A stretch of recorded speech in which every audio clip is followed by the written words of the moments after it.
All right, we are here with my very good friend, Zeshan Qureshi from Cushman. And I thought it would be a really good idea, Z. You know, we're ending the year. I'm going to ask you a whole bunch of questions about industrial real estate, the future of work, but most importantly, my hair. So what do you think? What do you think about you know me, because I went with the pomp. I've been rocking it for like 4 or 5 years. What do you think about this current look? I think it was overdue. I think it was overdue. It was overdue. I think we all feel it. I think you got to make some big moves. Right? You know, I mean, everyone's right. COVID is getting a little bit stale. It's time for a new beginning. Well, I'll tell you what the catalyst was. I met some for DMSK. We brought a whole bunch of really cool kind of kids basically, and I was like, we're talking about hair, and I was talking about the fade pomp. I've been rocking it for a while. It's like every brown guy has the pomp, right? Exactly. Yeah. And I was like, so is this still in? Yeah. They're like, it's kind of fading out. And the fade is still in though. The fade is still in, but the coif, what's it called? I don't even know. Yeah. I've heard coif before. I think the key though is, like I said, is you got to keep the beard. Otherwise, you start looking way too young. See, the reason why I like it is because I don't think I can do it. No, I think you could definitely do it. No, because I have a relationship with my barber where he takes like a certain amount of ownership of my hair. And there's if I try to go a little bit, he actually starts to kind of rein me in. See, I just didn't want to be the last person holding the pomp bag. I don't want to be the last person. I'll be that uncle that holds that haircut right till the end and like, hey, beta. I saw someone bring back the middle part recently. Oh yeah, no, middle. I've seen the middle part. On that. I've seen the middle part. I'm gonna pass on that one, but I like it. I think it's fresh. Well, listen, man, I brought in 2020 early. I think Mo said that I look like Sergio Aguero. You know Sergio Aguero? He's like probably a soccer player. Yeah, anyway. Sounds like one. So listen, man, I think last time we chatted was formerly sort of in a theater. Obviously, we're chatting all the time, but about industrial real estate. That was at the beginning of the pandemic. Yeah. And now, I don't know where we are if we're at the end of it. I mean, December 2021. Yeah, it's almost 2 years. It's almost 2 years and that we chatted. Yeah. How do you think the pandemic has really impacted industrial real estate? You know, I think real estate overall is just what everyone thought it would be through COVID. It's been totally different. Like everyone thought the world was going to end, right? Like who's going to go and buy buildings or lease space, whatever. And it didn't matter, industrial, office, whatever. Like everyone thought it was just doom and gloom. And I think the last conversation we had was about how there'll be a lot of really good deals. Talked about the shark mentality because people will be going under, whatever. It didn't really happen. It didn't happen. It's a good thing. I mean, whether it's sustainable or not, obviously a lot of government money has been pumped into the economy. Banks are making money cheap. But because of that, I would say since about probably, I'll say about industrial, but I think overall for real estate, since about the summer of 2020 or the end of summer is when, I think people looked around. They kind of sized it up. It was about 6 months in the pandemic, and okay, you know what? we can operate within this world. Again, we're not losing our jobs. There's money to be had. There's money available. It's really cheap, and so people have been out. They've been out spending. Yeah.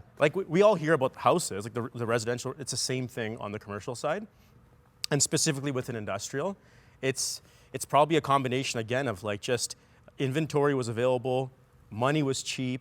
There's pent-up demand, I don't know, I mean, people are bored because they're sitting at home. But all those factors have added, it has been a wild 12 months. So I guess it wasn't all doom and gloom. No. And people, took advantage and I guess the confidence bounced back pretty quickly. So what about some of the things that we're seeing around e-commerce going off the rails, supply chain disruptions as well? How is that impacting what you're seeing on the ground floor?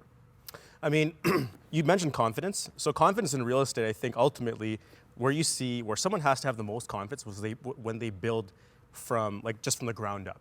You take some dirt and you build a building from scratch. You got to be really confident to do that because you're hoping people come and show up. You don't know how long it'll take to build, what the costs will be. And then again, like I said, people actually come in and fill your building. But we've seen a lot of that happening in our market. And that money could be local money, but it's also coming from other bigger centers, Toronto, Vancouver, whatever. So the confidence has definitely been there, which is really good. As far as the e-commerce concerned, that's changing the trend of what's, there's a lot, logistics distribution has taken over. That's the number one requirement or the number one type of assets in demand in our city and the city next to us, and I think across the continent, because that's the way the global, the global kind of, I guess, marketplace is going. And then the supply chain issues, where that's affecting is that how it all plays in is that supply chain issues are causing issues on construction. In a lot of cases, people who want to build can't, so they have to deal with the existing inventory. So tons of demand, a bit of shortage in being able to build from scratch leads to limited inventory, and that's led to, again, a lot of activity. And in some cases, like we don't see it very often in our market. We hear about it again in the big cities, but in some cases there's some bidding wars for really, really desirable pieces of land or whatever it is. There's some bidding wars, and it's actually kind of fun. There are bidding wars because there's, I guess, excess capital, money is cheap. Yeah. And people see that, this is the game. There's still so much opportunity in the game, right? And you're right. And the money that's available, it's cheap from conventional banks. So a business owner who has thought about expanding their place, they're like, oh, I don't have enough room, or I want to open a second location. They're feeling confident to go to the bank and locking in because it's like cheap interest rates, right? You may not see it ever before. But again, the other side too, you do see some of the private money as well. That's a whole different market, right? And there's a lot of people who have that money who want to put it out there, who want to actually okay, here you go, take money, do this, do that. And that again speaks to confidence. So people saying, maybe I can't get money from the conventional bank because what I want to do is too risky, or I don't know, maybe my financials aren't good enough. They go looking towards some private money, and the private money is there. So money's flowing. Money's flowing like in the primary markets, secondary markets, conventional banks, private banking. It's all happening. And then the inventory, along with that, is just getting gobbled up. And so that's where, like I said, you get some of that. And what about like the Amazon effect? In the sense that, like, I feel like they're just becoming bigger and bigger and bigger, and they are shifting the entire industry. Yeah, no, they are. I mean, like, the e-commerce, like, I don't know who started it, but Amazon is always going to get credit for it. And everything was shifting towards it. COVID had a huge impact. And so, yeah, e-commerce has just taken over. And so many businesses, like we're seeing, if they have any kind of retail front presence, like they're getting smaller, they're getting fewer and fewer. Like I don't know what retail will look like in the next 5 or 10 years, but I do know that the distribution side of things, like the fulfillment centers for Amazon, will just continue to get to increase in size and increase in quantity. And so the Amazon effect is real. And if anything, people are just trying to be like Amazon Light. Well, it comes back to even customer expectations. I think, I don't know if you saw this great stand-up by Ronnie Chang. I did not watch. Oh man, it's so great. I mean, the best analogy that he used is that people just want like prime, like not like same day, like prime now. Yeah. Like put it in my hand now, or like take the food and stuff it in my mouth and take it out of my asshole. That's like, you know what I mean? Like prime now, and then he talks about like, no, I want prime before. Like, think about what I want. And give it to me, you know what I mean? It is. I mean, I don't, it's just, that's just the way the world has gone. I mean, there's like, geez, I'll hop in the car and we're gonna order food online. Like you order it so you don't have to wait a second. You arrive home and the food arrives at the same time, and you can meet the driver and give him a high five in the air. Like it's just one of those, but remember yesterday I was talking to you about how people are like, now gonna be buying things like lumber and tools online, like geez. So do you think that every single, you're talking about lumber online. Do you think every single industry, and even the old school industries like lumber, everything is going to be e-commerce? Everything is going to be available online. Like push a button, make it transactional. I think so. I mean, geez, if you can sell lumber, and I don't know anything about lumber, neither do you, but like if you can buy that, if you can buy, meat, like yeah, you can do it. Because I think it's about convenience, but it's also about like being available in the moment. Because everyone's attention, the attention span is so short now. So if I want to buy a T-shirt right now, in 10 minutes, maybe I don't want to. Maybe by the time I get to the physical store, I don't want to. Right. So you got to be available to press the button. And like after the fact, if I want to return it, I can. But that initial purchase, it has to be available with the click of a button. And so again, whether it's a T-shirt, lumber, or everything in between, it's absolutely going that way. I mean, it's going to put a lot of pressure on existing industries and businesses to meet that sort of that demand. The need to, you know, I want it now. Right? Yeah. I mean, you see my kids now, like, you know, they want something on demand. Well, you know, it's crazy. patience is wearing completely thin, right? Yeah. Drive-through lines, like, I mean, they'll reinvent those somehow or another. Like, it has to be, because no one wants to wait. Nobody wants to wait. Yeah. I want to ask you about, just from a broader real estate perspective, thinking about remote work. Because this seems like the hottest topic. You're shaking your head. I know. You're not a fan of remote work. I'm conflicted. I don't like it at all. I hate it, actually. You tired hate of remote it. work. I'm tired of it. Because, you know, 99%, not 99, but like there's a huge, Yeah. I would say majority of people Yep. that are actually enjoying working from home, more flexibility, more time with their family, no commute. Yeah. You know, not like, especially this kind of weather, you know, crappy weather. They're enjoying it. I don't even know where the percentages lie. So, but you're saying you hate it. I hate it, but because I'm one of them. I do work from home. But like here's the thing that I hate about it is that it feels so permanent. Like in my job, you know, I can work from anywhere, and I did before even the pandemic. I worked from home sometimes, from my car, like when I'm out of town. So I had the flexibility built in already. Yeah. So the fact that now everyone has that flexibility is kind of not fun, right? Like, but the problem is that there doesn't seem to be a signal of everyone going back. And that to me is, again, I use the word fun because the social atmosphere is totally, that's just gone. The collaboration, like that's gone. Like it's just, you know, working from home. What do you think are, and you mentioned collaboration, Yeah. sort of that fun. What do you think are the unintended consequences of remote work, other than people like being really comfortable in their sweatpants? I mean, I think the, you know, Like, what are things that we're not thinking about that are going to be the repercussions of everyone now working at home? I think the impact will be on companies themselves, on things like company culture, right?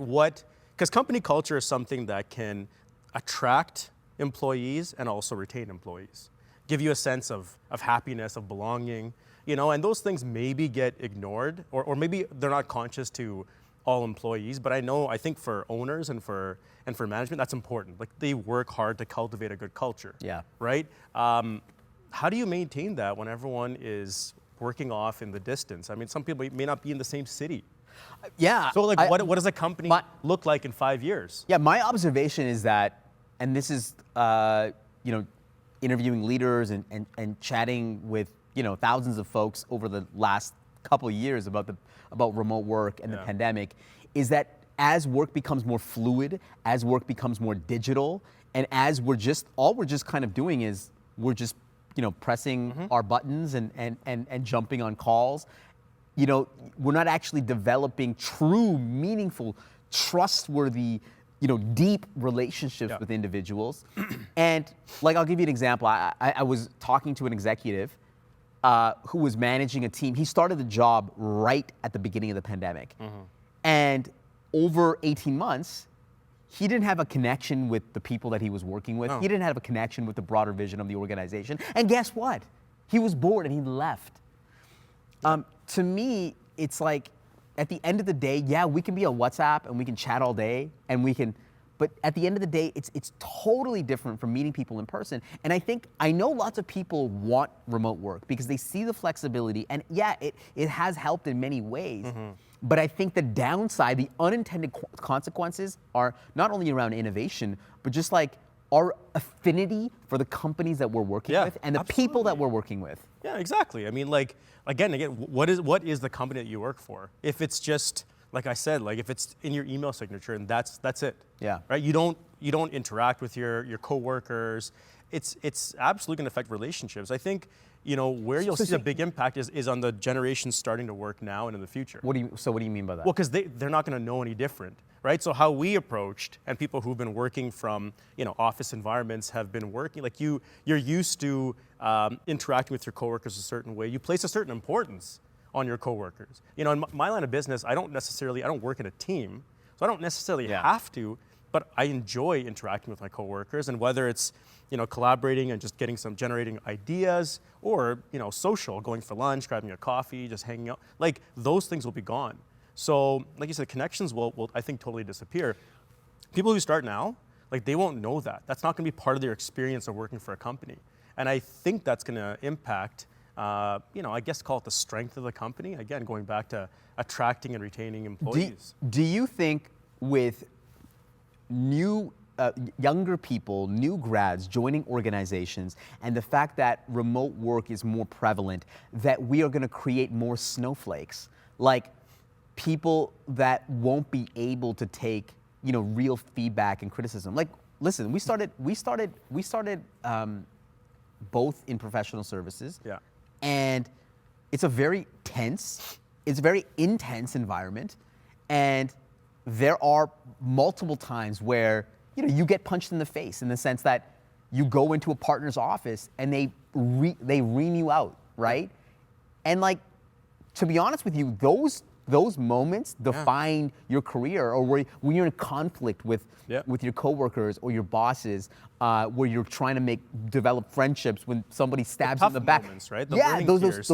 So are we creating more snowflakes in a remote work environment? Yeah, of course, it'll happen. I mean, I even go and talk about something like networking, right? Going and trying to find clients, like, again, I come back to my business. A lot of the networking or prospecting, if you want to call it, is like, you got to go there physically and try to reach out to, prospective clients, meet them at events.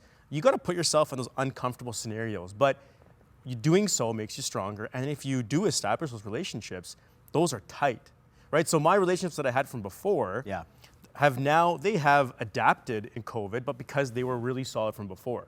But if I'm making relationships during COVID, myself or anyone else, they're really not that solid. Like, in some cases, you don't even physically meet the person. Yeah. Right? Like, sign this through DocuSign and do like this. You never have any face-to-face with a client. And so how solid are those? Like, your book of business, your contacts, your ability, again, to learn, grow, develop, all that. I think it's going to be, and then take feedback. Absolutely. Like, everything is just going to become a little bit weaker. I guess on the last piece on the remote work, because at the beginning of the pandemic, I heard that lots of people, even our friend Fahad, was saying that this is going to help diversity, in the sense that you're going to have more, more people from different cities coming in and working for organizations. The ability for more women, and let's be honest, I would say the majority of individuals that are more willing to stay at home are women, because just how society has constructed things, that they're the ones that are taking care of the children the most. Not to say that's right or whatnot. Obviously, things should be equal, but at the end of the day, it might be creating a more diverse workforce. Is that actually the case? I don't know. I'm not sure. Like, I mean, with our industry, I don't know if it's really changed. But I think what it's done is it's totally ruined work-life balance. I really think so. I mean, I think people in their minds. Remote work has ruined work-life balance. So. I think so. Why? Well, I mean, I think people look at it and think it's actually improved because, hey, in the morning I can go and drop my kids off to school. Right. And so I'm seeing them more often, touch them. I'm more involved in the house. I can go and mop the floor during lunch if I want. But at the same time, like, how do you cut off? There's no separation. Like, to me, I used to look driving to my office in the mornings as a time to get set, get ready. You kind of, you need some downtime after work ends too. Right? The walk to my car, the drive in my car, drive home. None of that. Yeah, when you're you walk outside and you got food, like, just right there. Everything is just so tight, so overly, like, it's just too close. Everything is just touching. I don't think it's healthy. There's no barrier. There's no barriers. I mean, I honestly, it's all fluid, I get all more digital. phone calls now after 6 p.m. or on weekends than before COVID. Wow. Yeah. People are like, oh, sure, just checking their phone all the time, make a call here, and there's sometimes not even an apology. Sorry to bother you at dinner time. No, none of that. Yeah, so I guess since there is no boundaries anymore, people are working way more. I mean, that's what I've been hearing. Like, everyone's like remote work, but then everyone's been working way more than they've ever worked in their entire life. It is. If I go away for like a couple-day trip, like, it's kind of like, okay, where are you going? Yeah. And it's not because they're kind of, sometimes some clients, of course, are really good, but they're not necessarily saying, okay, where are you going so that enjoy your trip. It's like, okay, you're in the same time zone. Okay, perfect. Like, we can still continue to do business while you're flying, while you're at the airport, while you're in the, like, It doesn't stop. So What did you think on this kind of topic of remote work? What did you think about this CEO from Better.com, Vishal Garg, that fired 900 people over a Zoom call? Maybe it was a pre-recorded video. It was over a Zoom call. Yeah. Mass firing. He's Did you genius. see that? Yeah, he's genius. I think he's a genius. I mean, it's cold, all that. I get that, but I mean, like, What do you mean he's genius? well, because he got all the headlines, didn't he? And apparently, like, I was reading up on him. He Okay, caught this a lot is of the headlines. most counterintuitive take I've It's ever heard. horrible. What do you mean Jeez, he's a and genius? I'll probably get fired over Zoom after this. But I mean, I was just thinking about it because he I think got in trouble for some tweets like a little sometime before, and again he caught like international headlines. Yeah. And you look at his company, and you know they recently I think got like funding of close to $1 billion. Now they're worth $7 billion. I mean, is this going to affect their value? Maybe it'll temporarily do it, but I think at the end of the day, he makes a big splash and he takes note. And isn't that what the world's about? Is that cutting through the clutter? Wow, I've never. I apologize afterwards. It sounds cold, but I'm just looking at it from one perspective. No, I think it But, actually. I think they had to delay like their IPO or something like that. Yeah, I probably think it. did. I But think it impacted. Listen, you know what? I think it was like. Obviously, that's not the way. It's horrible. I watched it. It's horrible, and I. But at the same, because I think No, that's an he started interesting doubling take. down too. He started calling them like he's like people are working from home and working only 2 hours, but Yes. claim to work for 8. They're actually stealing from me. So like I mean like he seems like a pretty horrible guy, but geez, I guess he knows how to run a company. Well, I was disappointed because like the week before.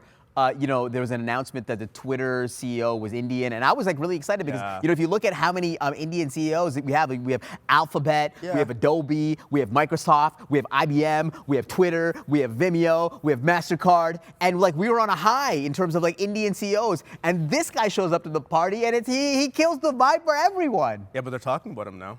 They are Right? talking. That's the thing. No one's talking about like What is it about like It's all shock the value now, Indian right, uncle CEO look where you're like you have like a vest on and then you have like that's like his you got to see the what was picture. that? No, I didn't even know. Yeah, he's got like a vest and then the He collar. definitely didn't have a fade though. Side parts there. No, for he sure, definitely but didn't have no. he did not definitely have a fade. No, but I think if you watch it, it's just you got to get to the you got to kind of get to the point right away. Yeah. Like Oh no, but he did it properly though. If you are firing someone, whether it's 1 or 900, I mean you got to do it fast. You don't mess around. The way that he was delivering the message was like as if he was like, "Who wants to be a millionaire?" Okay, we're waiting for the result, and the music comes, and he keeps on going and How did he going. invite everyone? Like, how did they get invited? Was it like supposed to be a? I don't know. town It's like hall a meeting? mass Wow. Zoom call. Jeez. That is like Squid Games. That's like Yeah, that's what it is. Just like That's machine gun amazing. everyone. He probably got inspired by that. I'll say this though. I mean, like, geez, it seems like nowadays it's all about shock value and cutting through the clutter. There is. They got the headlines. There is something to be said about shock value, and I think Absolutely. there are CEOs that definitely take advantage of that, like the Elons of the world. Like they definitely. I think the are- lesson though is like if you get invited to like a 3-minute Zoom call, don't accept the invite. If you Don't accept it. That's way too short for a meeting. Well, obviously this wouldn't be a story until somebody actually recorded it and then put it on TikTok, and that's Yeah. kind of how it went Yeah. viral. But I just want to get your thoughts on it. I thought what would be really cool actually is to, Google does this thing every year where they have year in search 2021, Yeah. and it shows like what the globe has been searching, which is always like really really fascinating and really interesting.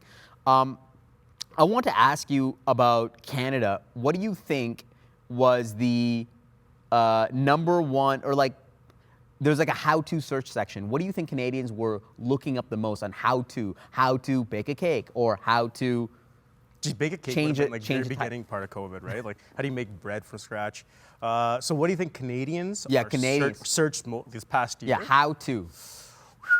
That's a tough one. I mean, so are we talking about just one or like a couple? You get what? Just I mean, name like one of these. you're gonna have the usual stuff like vaccine and I don't know, like the new variants, all that kind of stuff. That was actually number one. How to get a vaccine passport. Okay, so that No- would be obvious. What else? Number two is how to buy Dogecoin, Really? and number three is how to make money from home. Yeah, there you go. Everyone is trying to figure out. Everyone's trying to figure out how to make a quick buck. That's what it is. I actually think that this is a broader societal issue. I don't know if it's like I don't know who's been looking this up. I don't think they give the data of like how many like millennials, but I believe that the Canadian dream is dead. And I think there's way more people that believe that they've been left behind. And that's why that's why they're trying to buy, Dogecoin, and they're getting into crypto, and they're like looking up, how do I make money online? And they're looking at real estate because, and part of the reason is that they've been left behind, like, Or they can't buy a home. And then at the same time, you look at IG and you see people like living these luxurious lives. Like it's creating this like resentment. Yeah, it is like a panic, right? Like it's definitely creating a panic. I think because people have so much time to think, to reflect, and not to get too dark, but sometimes even think of your own mortality in really tough times. So yeah, people are probably looking and saying, well, how am I doing? Where am I at in life financially? And I guess the answer is most people are saying, I don't like where I am. And then they look around and they go, okay, well, the world looks like it's in a bad place, but at the same time, people are doing really well and better than ever. And yeah, so I think it's just created this internal panic. And they're looking for, I think the average Joe is just looking for ways to diversify their income. So, no, I don't think they're looking to diversify. Well, I think they're like, other than just Joe salary, is looking for a moonshot. Well, sure. But they're going to try it because, okay, I'm earning a salary, and I'm not going to be able to retire off this, or I can't for 20 years, so let me go and throw some money at this latest trend and that latest trend, and maybe they're in real estate, but they're also over here. Like, whatever they can, it's just panic, right? It's just like, throw some money here, and then hopefully, it's almost like buying a lottery ticket, but in different forms. Yes. And some of it's actually exactly substantiated, some of it isn't. But it's just like, okay, fine, if this is hot today, then, and you know, what's crazy is how quickly they can get influenced, too, like you said, right? Something which is a trend for 2 weeks, person might be like, yeah, I'll throw $5,000 at that. Like, maybe it'll work. It's crazy. No, it's really. So they're nuts. worried about the ultimate, like their ultimate financial well-being, but they're probably not as careful with their money as they should be. So this is a global trend. This I want to know who you think is the most searched actor that people were typing in Google for 2021. Who is the most searched actor? So the first name that came up, I'll just say, is The Rock. Okay. He was really, really bad in the last movie, though, if you saw. So I'll give you the first two. Am I missing something? Which is, number one was Alec Baldwin, probably because of the. Oh, shoot. Yeah. Number two, Yeah. Pete Davidson. Oh, wow, yeah, that's true. Did you? It's probably mostly guys like, what does this guy have that I don't? I low key, I probably look up Pete Davidson every month, and I'm like, the only answer that I have to myself, or the question that I have to myself, is like, why? Why? That's why. That's why people keep on searching. They're trying to dive deeper and deeper. They're like, what? Why? Why? How? Why? How? Can you explain it? What? How did he's a funny guy. You know, he's a funny guy. He's a funny guy. He's not the best looking guy. He's not the funniest guy. Yeah, he's not the funniest guy either. And he's very situational too. That's why we're searching him. He's such a mystery. Maybe that's what it is. He's an enigma. And globally, around the world, everyone is looking up that guy. Pete Davidson. Jeez. Isn't that crazy? How bad does Alec Baldwin feel though? Alec Baldwin. This is the first time, and this is the last one. Top trending searches in Canada. Top trending searches 2021. Okay. This is a conversation we've been having a lot over the last number of years. Guess what number one and number two are? Sports. Top trending searches in 2021 in Canada. Number one and number two in sports. Basketball and NFL. Number one, basketball. Number two, hockey. Number one. I was going to say maybe hockey could be even like 3 now. NBA continues to dominate the cultural landscape. It is That's culture. Global. That's global, but Canada for sure. Like the areas that it never had. The NBA is the number one trending search in Canada in It is. 2021. It's way more popular than the NHL. Of course. It's way more relevant. Yep. It's because of the players at the end of the day. It's because the players, the storylines, how they package it. That's why I said NFL too, because if it's not there today, it's coming. Yeah. Right? They put together, the product is just put together so much better. There's so much more hype. Like I was saying with NFL, they have fewer games, but every game feels like an event. Yeah. And NBA has better storylines. NHL. Do you follow music at all? There's something happening tonight. Kanye and Drake, they're actually doing a concert together. I've heard of it, but no, I don't follow. Larry Hoover concert. No. But it's like two kings coming together. Kanye and Drake coming together. They haven't come together in 5 years, and they're coming together tonight. I'm expecting some fireworks. Is it like live on TV? Like, do people Yeah, actually it's gonna tune be into it's gonna be on IMAX. I think you can stream Because you it know on what's one Amazon. thing that's totally disappeared is like award shows. I feel like who cares about those anymore? I think it's just like lost its relevance. Yeah. Totally irrelevant, right? Didn't Drake like pull his name from? Yeah, Drake pulled his he pulled his. He's like, I'm good. I'm He's good. like, please Yeah. don't, please don't. I don't want an award. I don't want.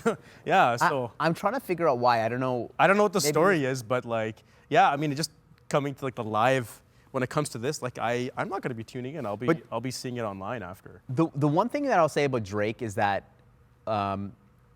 I find it so remarkable that this guy from Canada Yeah. is literally the #1 person in hip hop over the last decade. And if you take a step back to think about it, like the mecca of hip hop is New York. Yeah. And this guy's coming from It makes no Toronto. sense. He It had a makes rough no start sense. too. Like when he was an actor, like he started off like he wasn't. Yeah, that and great. it wasn't that great. No, and It makes no sense. it makes no sense. But like people just. But Canada's produced some game changers like Justin Bieber. Well, like if you even look at the top 10 Spotify searches or Yeah. people who've been listening to most, like in the top 10 are Drake, Yeah. The Weeknd, Bieber. Yeah. I don't think Shawn Mendes is on there, but normally Shawn Mendes he would be on it. Canadian? Yeah. That's 4 out of 5. There you go. That's So listen, impressive. Kanye and Drake coming together in concert. Man, I'm excited just to see it. Yeah, I'm more interested in Pete Davidson. I'm still gonna. I'll be googling Pete tonight. I think crazy. that's why everyone is Googling Pete. No, man, listen, it's always a pleasure to have you. Thank you for having me, man. Any great. last Love the things? digs. Anything you want to pitch? Anything you want to Pitch. talk? Yeah. You have a book coming out, or you have a. You This have, guy, like, I love it, right? It's you have like, a movie coming well, out. compared to you, no. I'm planning on reading your book. No, I don't Did you see Fahad's segment that we had? Yeah. By the way, did you watch Fahad on Family Feud? That was okay. So I did. First of all, they look fantastic. They look great. Very, very fun bunch. They got robbed, right? They Like, got- I can't say that I watched Family Feud. Like I don't. I don't realize think how the anybody game- watches Yeah, Family I don't Feud. think so either. Let's admit it. They got robbed. They got robbed. They got won totally robbed. They won the first couple of matches. They were dominating. Yeah. You know, and a bit of a hot streak. So I think that was unfortunate. And because like if they would have won, they would have won what, 10 grand? Yeah. I mean, I think all of us were kind of like, you know, feeling we'd be a part of that, you know, 10 grand. Fahad loves to barbecue. I'm assuming a big party, something like that. I would have loved. I would have loved that. I would have been really happy. And then I think we all could have used a little more of his brother for us. He was. Oh man, it was great. Froz is the best. Froz the best. Froz is the best. So I think Fahad, I think we got robbed. Wait, no, actually, the one thing that we got out of this entire thing was we got a great GIF Yes. from of Fahad. He was yeah. like this. Yeah, I also enjoyed his. I don't know if you noticed his slow motion running that he was doing for some reason. He was like always like running to the front, but he wasn't running. It was. It was totally. What? I didn't notice that. It was It was just. Okay. It was great. He was. Fahad's always fantastic. They got robbed. You know what? I was That's really the headline. I was really inspired by them, and I think you know, if there's a family karma show, I think they should be featured on the next one. They should. I think absolutely. They great bunch, great looking bunch, and.